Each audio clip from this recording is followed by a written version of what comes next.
Hey guys, what's up? C-Ball Yusuf here, and today I'm going to be bringing you part 3 of my Quick Start Guide series. Today we are going to be covering the 9 assault rifles available for use in Black Ops 2. So without further ado, let's hop right on in. First up, we've got the Mtar, and the Mtar is the default assault rifle in Black Ops 2, so it is unlocked at level 4 and does not require an unlock token to be able to use it.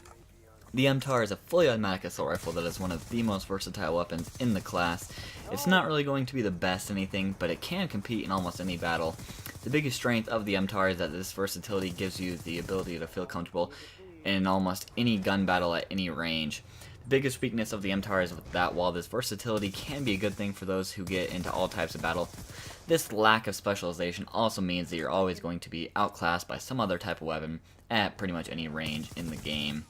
My recommended attachments for use with the Mtar is the suppressor and quick draw for a silent but deadly weapon, and the adjustable stock can also be a pretty good addition to your loadout if you're willing to use the primary gunfighter wildcard. While the Mtar is a great weapon to get you through the lower levels of prestige, it's kind of on the outside looking in as far as the elite assault rifles in Black Ops 2. Next up, we've got the Type 25, and this gun's unlocked at level 4. But it does require an unlock token to be able to use it, as it is not the default assault rifle. The Type 25 is the fastest firing assault rifle in the game, giving more aggressive players a weapon that can bridge the gap between the SMGs and the ARs. The biggest strength of the Type 25 is that this faster fire rate gives you the ability to compete up close with the SMGs while still having the longer range ability of an AR. The biggest weakness of the Type 25 is that this fast fire rate does give the gun a fair amount of recoil, as well as making reloads something that you're going to have to deal with on a more frequent occasion. My best attachments for the Type 25 is the laser sight and fast mags, as the laser sight will make you even better up close hip firing, and the fast mags can kind of be a must if you're planning on getting up and close and personal in people's faces, as you're going to need to be able to reload faster. The Type 25 is the most capable and forgiving assault rifle in close range combat, and therefore is a great choice for those who like to play aggressively with an assault rifle. Next up, we've got the SWAT 5.56, and this gun is unlocked at level 10. The SWAT is the only 3-burst assault rifle in Black Ops 2, and has the potential to be very deadly if used accurately at longer ranges. The biggest strength of the SWAT is that this gun has a pretty good 3-hit kill range, meaning that if you can hit with all 3 bullets, it will only require 1 burst to take down an enemy for most distances that you're going to be shooting at people. The biggest weakness of the SWAT is that the burst delay on this weapon is very significant, meaning accuracy and the ability to avoid close range skirmishes is almost a must with this gun, or you will find yourself getting pooped on quite frequently. My recommended attachments is that while it does have a noticeable increase in recoil, select fire attachment does give the SWAT the ability to go fully automatic, which really makes this gun a very strong assault rifle at closer ranges. If you can take the time and accuracy required to master this gun, you will be rewarded with an absolute beast of a weapon. Next up, we've got the FAL OSW, and the FAL is unlocked at level 22, and it is back from Black Ops 1, and it is even better this time around. It is the first of the semi-autos unlocked in Black Ops 2, and is arguably the best. The biggest strength of the FAL is that it has the highest damage outside of the sniper rifles in-game, and also has a faster fire rate than the other semi-auto AR, meaning it has one of the fastest time to kills. The biggest weakness of the FAL is that it does have a slower fire rate, meaning you have to be accurate in order to be successful with the FAL. And without this select fire attachment, you do have to pull the trigger for every shot, which can be very hard to get used to for some people. My preferred attachments for the FAL are definitely select fire and the suppressor, as this is just an absolute beast of a combination on this weapon. I also kind of don't really mind the millimeter scanner, but I don't really know that it's worth using the primary gunfighter wildcard in order to be able to use that. The FAL is one of the most lethal guns in the game, but it does require some time to get used to and unlock the best attachments. Next up, we've got the M27, and this one's unlocked to level 31. The M27 has the slowest time to kill of all the assault rifles in Black Ops 2, but it has virtually no recoil, which helps make it very usable despite all of its flaws. The biggest strength of the M27 is this lack of recoil, as it makes this gun very easy to control and use at pretty much any range in the game. The biggest weakness of the M27 is that the low damage and slow fire rate gives this gun the slowest time to kill, meaning you have to be able to hit with all your bullets, otherwise you're just going to get destroyed every single time you fight somebody with this gun. The recommended attachment setup I have for the M27 is the reflex and the suppressor, as the reflex will get rid of the obstructive iron sights on the gun, and the suppressor will help you stay hidden on the minimap, which is almost essential because with this gun you're going to be losing most head-to-head gunfights, so the best way to use it is to get around behind people and flank them. The M27 has the lowest recoils of all the ARs. However, this is the only thing that the M27 really has an advantage in, and therefore is one of the weaker choices in the assault rifle tier. Rounding out starting the second half of the unlocked ARs in Black Ops 2 is the Scar H. It's unlocked at level 40, and the Scar H is making its debut appearance in a Treyarch game. However, just like its Modern Warfare versions, this gun has a slower fire rate and high recoil, but this is made up for by the very high damage and range of the Scar H. The biggest strength of the Scar is that it has the highest damage and range of all the assault rifles, of all the fully automatic assault rifles in Black Ops 2, meaning if you want a fully automatic assault rifle, this is the most powerful one that you have to choose from. The biggest weakness of the Scar is that the gun has one of the highest recoil patterns in class.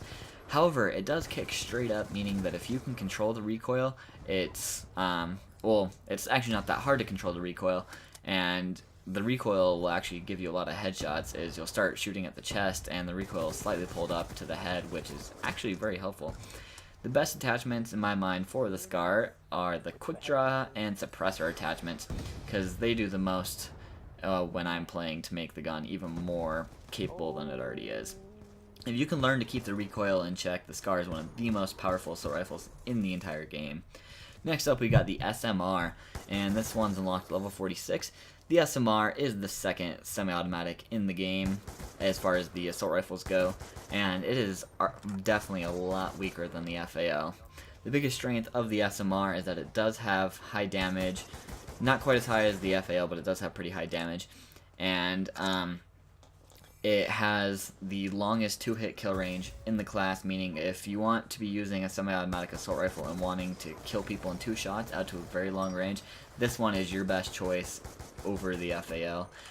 The biggest weakness of the SMR is that it is outclassed by the FAL in every statistical category except for that range. So if you want a semi-automatic assault rifle in Black Ops 2, you're going to be better off going with the FAL. My preferred attachments with the SMR is that since range is the only advantage this gun really has over the FAL, I like using optics to optimize your abilities at longer ranges.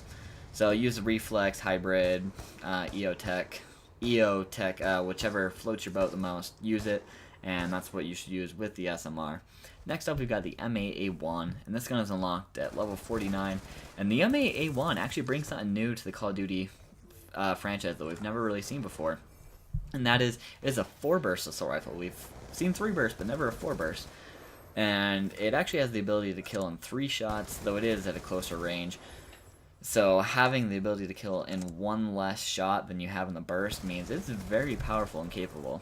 The biggest strength of the Maa One is that it has the fastest time to kill out of all the assault rifles, and it has very, very good accuracy, which makes this gun one of the best assault rifles, even for those who aren't really super used to using burst weapons.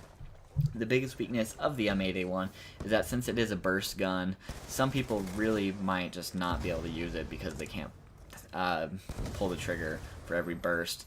My recommended attachments for the Maa One is quick draw and reflex sight if you're okay with having it be a burst gun, and if you don't want it to be a burst gun, you want the fully automatic, I would use quick draw and select fire, as that is a very good combo for the Maa One.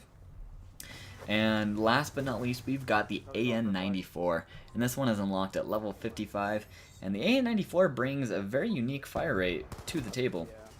For those of you who don't know, it shoots its first 2 shots at a slightly faster fire rate, and then after that it drops down to a slower fire rate, as well as getting a little bit of an increase in recoil.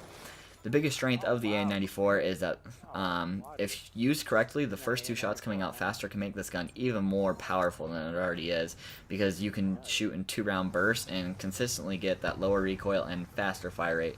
So that is very lethal if you can learn how to do that, so I would definitely suggest practicing on that with the AN94. The biggest weakness of the gun is that when spraying this gun, it does lose quite a bit of power because it'll be shooting at the slower fire rate. so it's not quite as good of a spray and pray type assault rifle. The best attachments in my mind are fast mags and suppressor, as it'll keep you off the minimap and be able to reload quickly, which I like using this gun up close and personal, so I like both of those things. And while you don't get the ability to unlock this gun until level 55, the wait is definitely worth it, as those who master this gun will definitely not be disappointed. Now that we've covered all the assault rifles themselves, let's move on to the best perks for the ARs. In Tier 1, I like using Flak Jacket, as it lets you hold down a position or play the objective without having to worry about explosives. In Tier 2, I like using Toughness, as this will make it so you don't get view kick while being shot, which is definitely a great ability to have when you're engaged in longer range skirmishes. And in Tier 3, I like rounding it out with Tactical Mask, as this works absolutely great with Flak Jacket and Toughness to just round out that class that you don't really have to worry about taking damage from anything other than bullets. Well guys, that about wraps it up for this quick start guide. If you guys enjoyed the video, I would really appreciate a like and or encouraging comment, as these videos take a lot more effort than normal videos to produce. Anyways, I hope you guys enjoyed watching, and as always, have a nice day.